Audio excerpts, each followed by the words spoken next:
Good morning, everyone. Happy April Fool's Day. It's April 1st here. I just wanted to say thank you for joining us, whether you're on our Zoom call or you're watching on Facebook Live or you're watching after the event.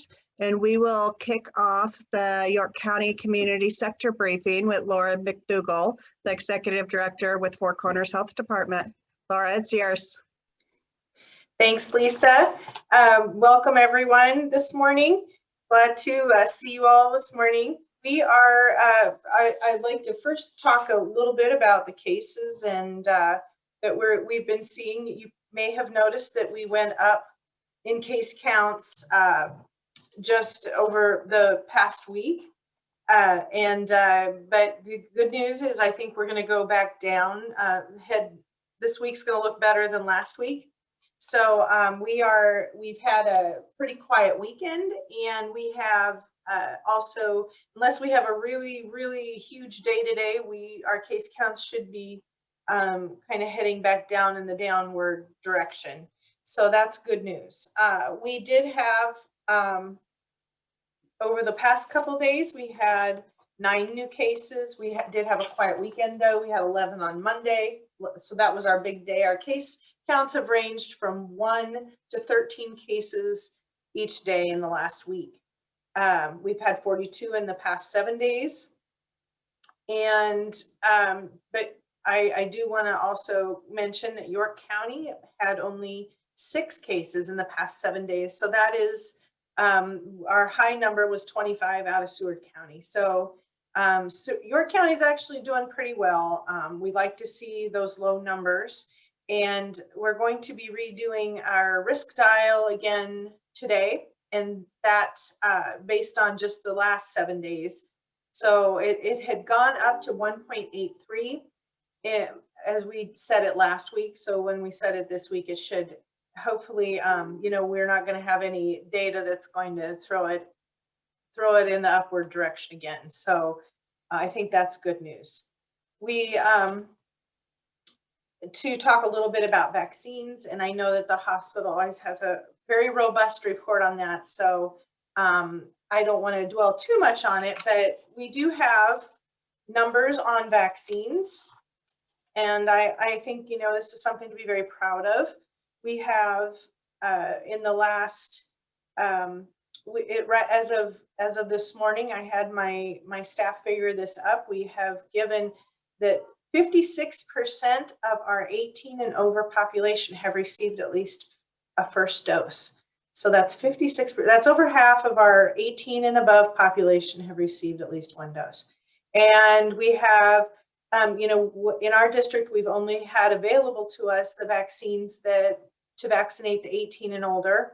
So, but 21%, so over 20% of our 18 and over population are fully vaccinated. So that means they've received either the 2 Moderna vaccinations, the series of 2, or the Johnson & Johnson vaccine to be fully vaccinated. So I think that's really good news. And here's a couple more things. Over 65 age group, the percentage of our over 65 population that have received at least 1 dose of vaccine is 91%. So that is really good news. And in terms of being fully vaccinated, so they again either the series of 2 Moderna or the Johnson & Johnson or Pfizer, because we did have some, our nursing homes did receive some Pfizer vaccine. As early on as part of the pharmacy program. But we have over 65 population fully vaccinated is 61%. So, I think we're definitely trending in the right direction. That's good news. In our district, we've had total of, we're coming up on 20,000 vaccines given. So we're at 19,056 total vaccines given. And I think you'll be glad to hear Jim is going to be talking about, the big, massive clinic they're having out at Holtis today. And he'll have to tell us if it's a record breaker or not this week. But you know, these numbers, we're having a real lots of large clinics this week, and that's also very good news for us. So what is the plan moving forward?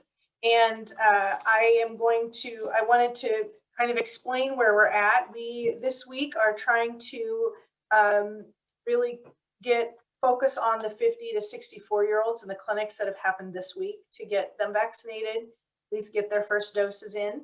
And then we're going to also be looking at doing the 18 and older next week. So we are filling in some of our clinics that if we have open slots, we've even had to dip down into the under 50-year-olds this week in some of our areas. But next week, we're going to be solidly looking at, you know, it's pretty much wide open starting next week for anybody who's 18 and older in our district to register on that vaccinate.ne.gov and receive a vaccine. So please share that with everyone. We really want to make sure that that information is getting out there to go and register. Now is the time. We know that we are going to be really busy trying to get everyone that we can vaccinated in the next month. So please refer people to that website to register. We're going to be using that. Now, I did want to take a moment and talk about two things that yesterday that I had put out on news releases that are, you know, they're both some very serious issues. We did have one death that I released yesterday, and that's a recent death in the Four Corners district that was in Seward County. And in the Four Corners district, I also we put out a press release as well, as did the state, about a resident that is someone in our district who had a very serious, significant medical event following a vaccination. And it's something that and actually in the state's press release, they did put out that this is a person who is a healthcare worker. And, you know, first of all, I think this has been very serious and very, very hard on all of us as this has happened. We do, as the protocol in these types of situations is that we go and we do report what has happened through the vaccine, the VAERS system, which is the Vaccine Adverse Event Reporting System. So and this is a national system that is in place. The CDC, it allows the CDC to come in and do a very thorough investigation of what has happened. And so we don't, you know, this investigation is going to take some time to complete. And, but what we do know is that about a week after this individual was vaccinated, they did experience a very significant medical event. And this person was someone who, you know, dedicated their life to saving other people's lives. And I think that, you know, this has touched us all very deeply. We are going to be finding anything that we do find out as they do this investigation, and there'll be, you know, multiple levels of national, state, local information being fed into this investigation. But we will make sure that whatever comes of it is shared with everyone. And with this investigation too, you know, this is very much a routine protocol that's done, and we still, you know that there have been a great deal of vaccinations done across the United States, and this happened after this person received a Moderna vaccination, which is what we're giving in our district right now, as well as we hope to have some Johnson & Johnson again too in the future. But I just to keep in mind as we move forward, there have not been any major contraindications at this point of this vaccine. And in Nebraska, over 405,000 Moderna vaccinations have been administered without any major incidents. So we still have great confidence in this vaccine. And we know, especially after we've been at it now for a while, that we can see that we have had many fewer cases in the older population and in populations and many fewer cases across Nebraska since we've begun vaccinating. And we know that the vaccine is saving lives. So, at this point, we're going to monitor this and review it and share any findings with you. But this will take a little time. And I see we do have a question in the chat from Melanie. Can you tell us more about the significant medical event being investigating regarding a vaccination in the health district? So I hope I've shared, I feel like I've shared about as much as I can at this point. This investigation is looking into all the different factors that might have played a role in what has happened. So, like I said, we'll make sure that whatever the findings come out of this, that they'll be shared.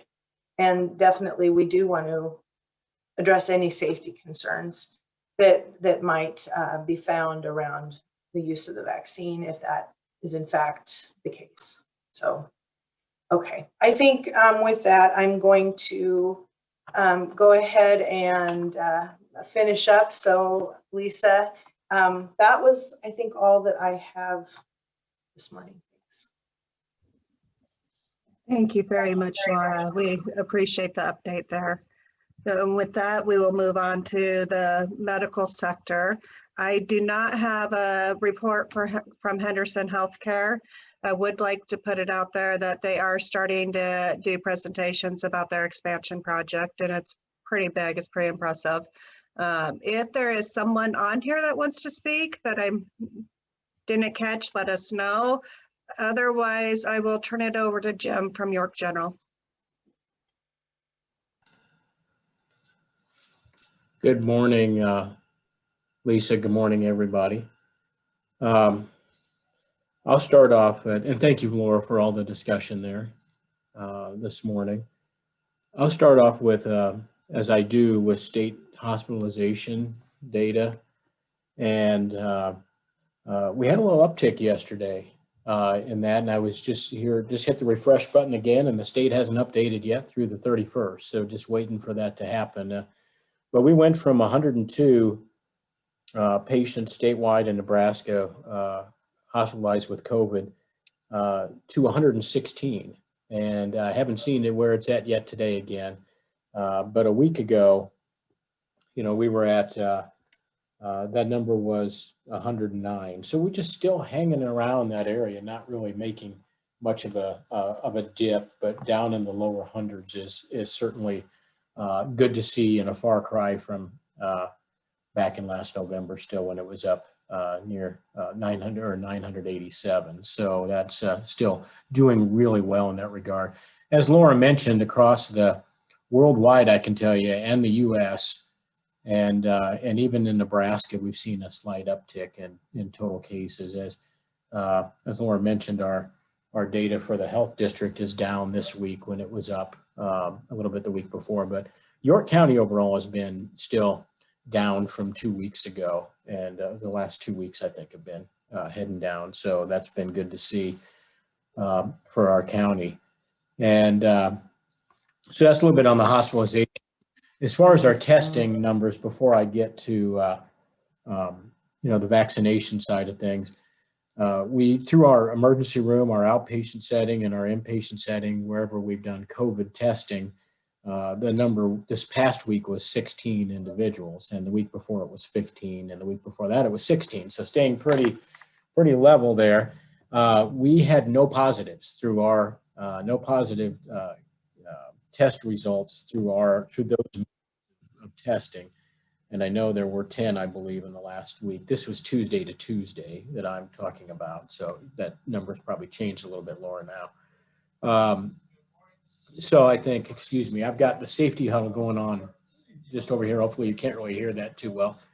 But overall, testing numbers have been down and they've been pretty consistent that way.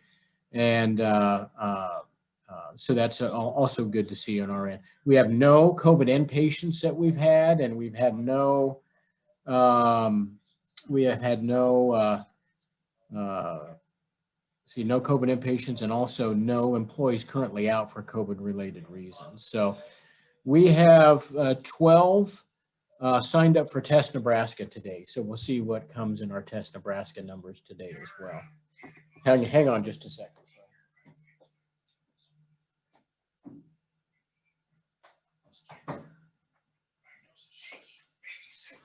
Sorry about that. That didn't do much better.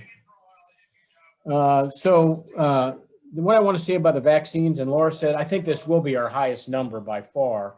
And it ends up being 660 if we get everything that we planned for vaccines to happen. And be 400 first dose around there, 260 second dose. And we did start out with the 50 and over. 50 and over. And I think we did have to dip down and fill in some that are 18 and over. And Laura, I believe we also did a test run of about 50 using the new VRAS system too. And I think that, from what I know, worked okay. We'll see how that goes today. And that's the scheduling system through the state. So prior to today's clinic, we had 3,000, just short of 3,700 vaccines that we delivered through our York General Clinic.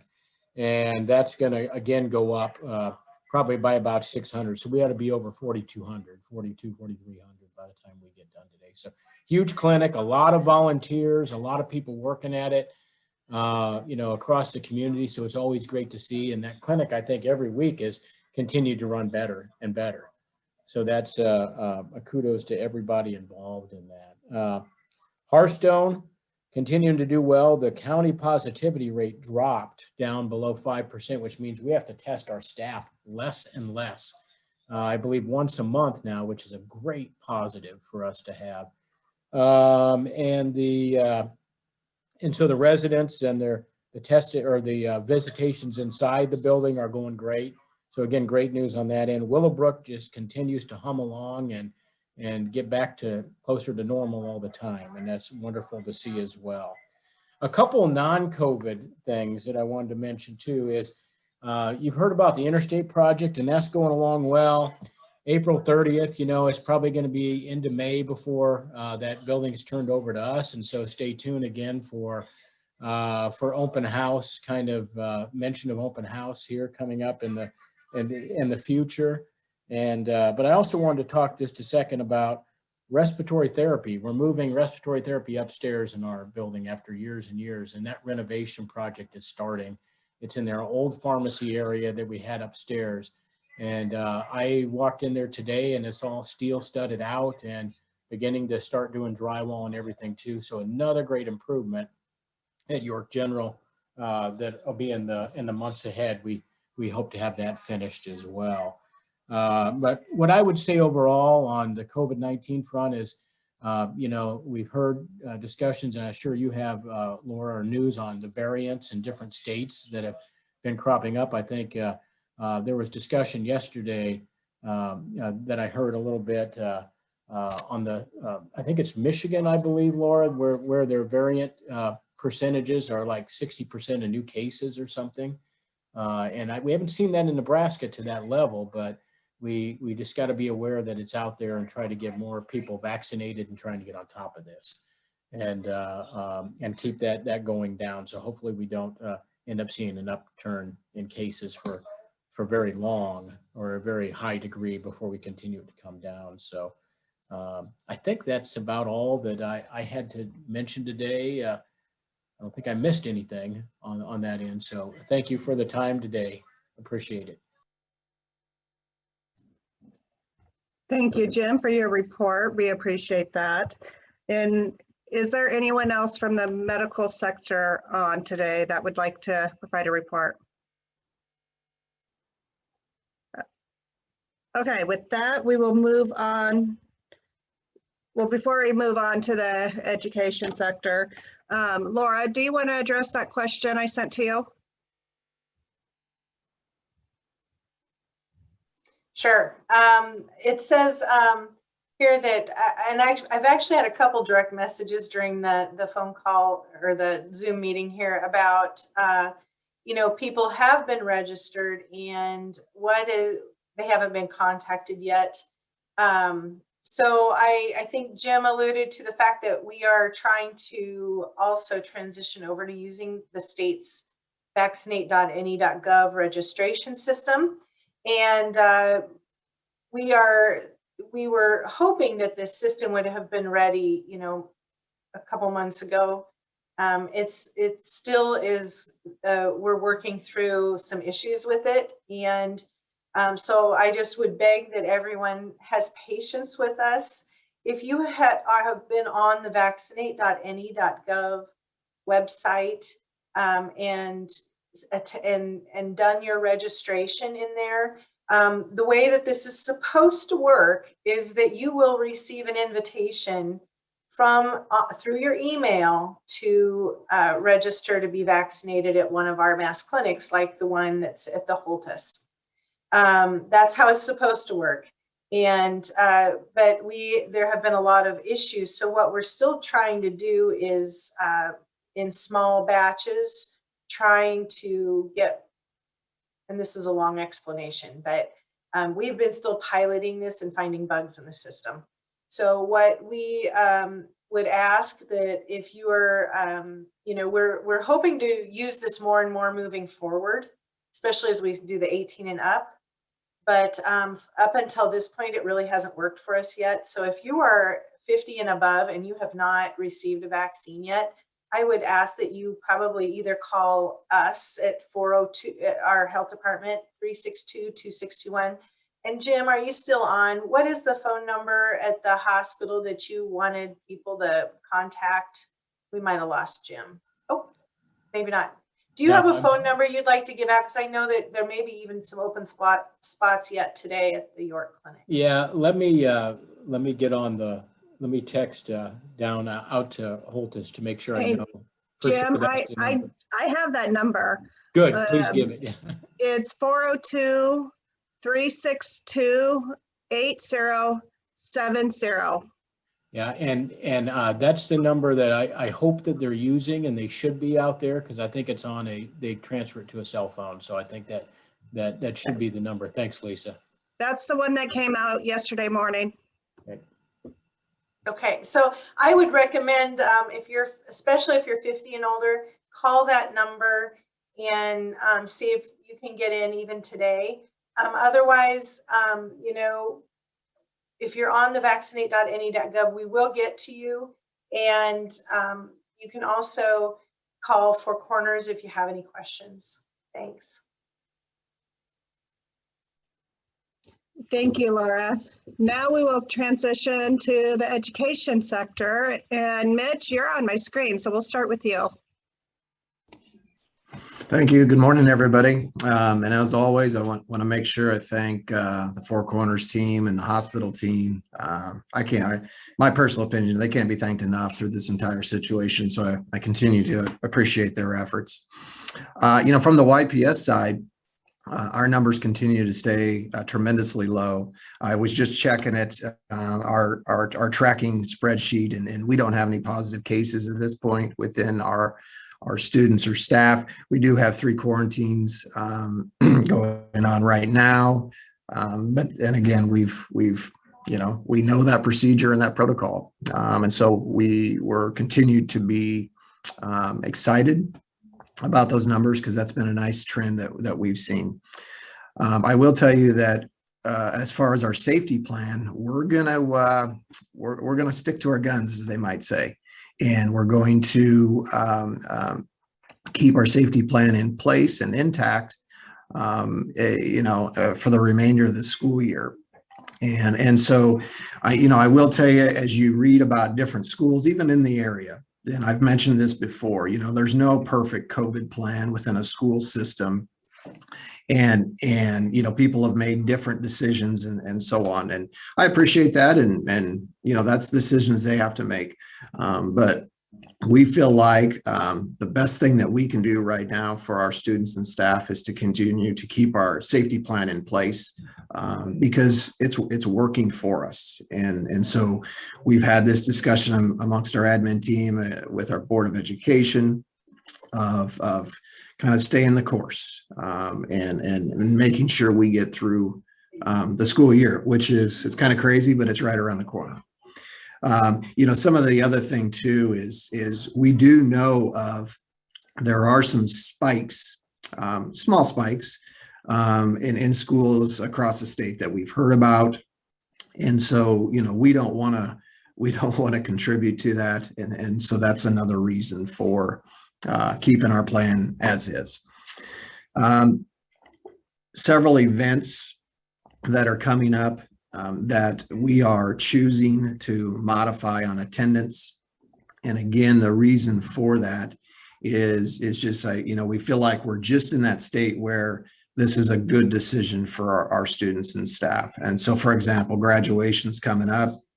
The high school administration, I think, is doing a great job of prepping for that, communicating with parents and so on. And we did put out, I think it was last week, I actually got the letter as the parent that, we're going to have modified attendance.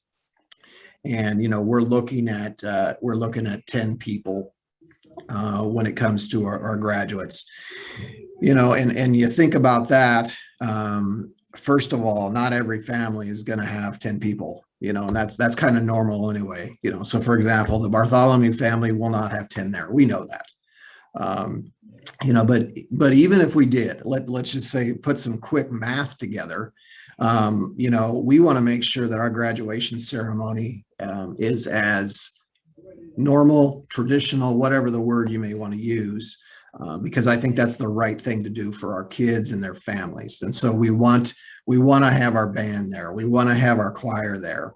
That way we can do those things to celebrate a great achievement.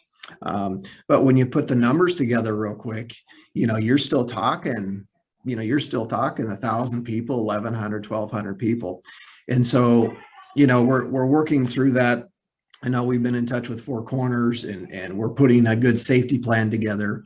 And we're really trying to find a balance of making sure that we're doing the right thing in this, in this kind of this crazy time of what to do and what is the right thing to do.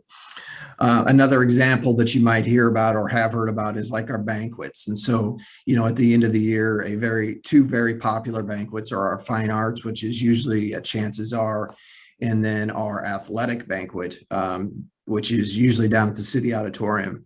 In both cases, in past years, they've all had meals with them. And, we've worked with the organizers of each event and talked about our concerns about just the number of people in those spaces and sitting down and obviously having masks off. Really caused us some heartburn, as I might say, and because at the end of the day, the quarantine rules are still in place, and we do not want to put our kids in situations that risk their safety, our staff's safety, and so on. And so there's been some modifications there to both of those banquets where they'll have no food. Now the one thing we do have prom coming up. And so again, the high school administration has done a great job working with Laura, working with Terry out at the Holtis Convention Center. And we're getting, we're moving forward with that. I feel like there's a good safety plan in place. But again, just like anything else, nobody can make any promises that, there wouldn't be any type of spread from that event, just like we can't promise from our classroom today. And I think pretty much everybody understands that. So, hey, to finish up, it's a busy time in the school world. And so if you're a parent, you already know that or have been a parent. April and May are just nuts, especially at our high school level. We have kids that are so involved. Some of them are right back behind me doing a virtual state FFA event. You might be able to hear them. I don't know. But we have kids that miss 3 and 4 days a week of school just for school events. And so that's hard to manage, but yet it's fun. It's fun. And we're glad that we're striking some type of balance in these activities. Because as a year ago, we had to make a lot of tough decisions. And I still look back at, especially those seniors, I still think back at, boy, was there anything we could have done different and so on. And hindsight's always 20/20, but I'm glad at least we're able to maybe strike that balance and have some of these events that are important to our kids and families. So as always, if you have questions, please don't hesitate to reach out to me. Thank you. Thank you, Mitch. Do we have any other superintendents on the call today? Okay, and I'm not seeing our normal person, Emily, from York College.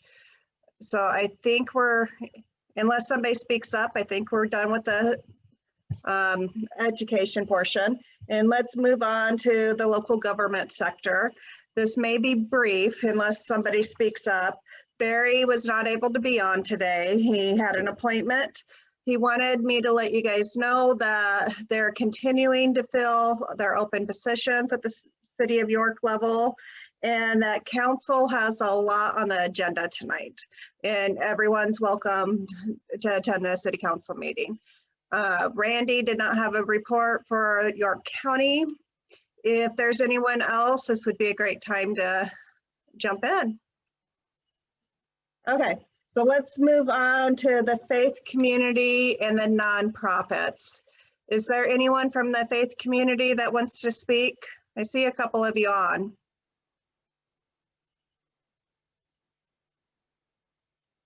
Okay, so Jake, do you want to speak from the Health Coalition, from the nonprofit side? Yeah, I'd be happy to. Sorry, pulling up a quick date here. We don't have a lot to report as far as COVID goes, as we've been saying, just so that it seems like we've slowed down with some stimulus checks and everything. But if anyone has any financial needs related to COVID, we are still offering. We've got a little bit of that money left, so don't hesitate to reach out. Did just want to make the community aware again of we are offering free cooking courses virtually every Saturday this month. 10:30 a.m. They'll all be up on our Facebook page for the York County Health Coalition. Please feel free to hop on over there if you're interested. And also we will be partnering with a couple of other organizations, including Four Corners, to offer a hazardous waste removal event on the 17th. That'll be out at the landfill at 1 p.m. on April 17th. Other than that, not a lot of updates on our end. We're taking no news as good news over here on this end. Thank you very much, Jake. And we'll move on to the business sector. I don't believe Madonna's on today. She's out of the office. Rhonda, if you're on and want to say something, feel free to jump in. From my perspective, the YCDC is partnering with the York Chamber to do a lunch and learn on April 20th at 11:30. And it's called The Total Experience. We're bringing in Mike Henke, and he's been here before. We are limited to 35 spots because of spacing. So make sure you get registered if you want to do that. On May 12th, in May is National Economic Development Week. So we've celebrated our 25th year, started that celebration a couple weeks ago. And I'm sure that will probably continue during Economic Development Week. The one thing I would like to announce now is kind of a save the date is on May 12th at 1 o'clock. We are having a LinkedIn coach from British Columbia actually do some LinkedIn training. So it will be virtual. And that way we're saving the cost on not bringing her in.